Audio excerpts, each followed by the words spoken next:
Observations for Wednesday at Detroit Metro Airport. It was partly sunny. The temperature was 39 degrees.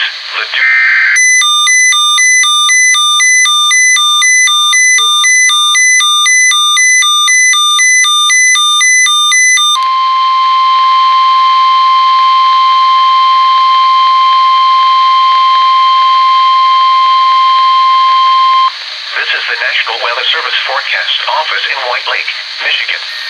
The preceding signal was a test of the public warning alarm system for NOAA All Hazards radio station, KEAS-C63. During potentially dangerous weather situations, specially built receivers can be automatically activated by the signal to warn of the impending hazard. Tests of the signal and receiver's performance are normally conducted each Wednesday between the hours of 11 a.m. and 1 p.m. If there is a threat of severe weather, the test will be postponed to the next available good weather day. Reception of this broadcast, and especially the warning alarm, will vary at any given location.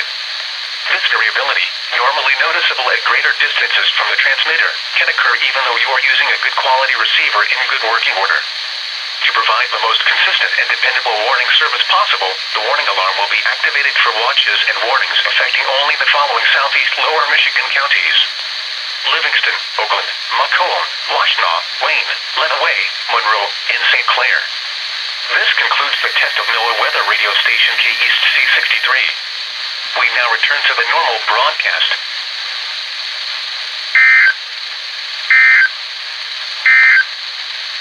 These are the 11 a.m. observations for Wednesday. At Detroit Metro Airport, it was partly sunny. The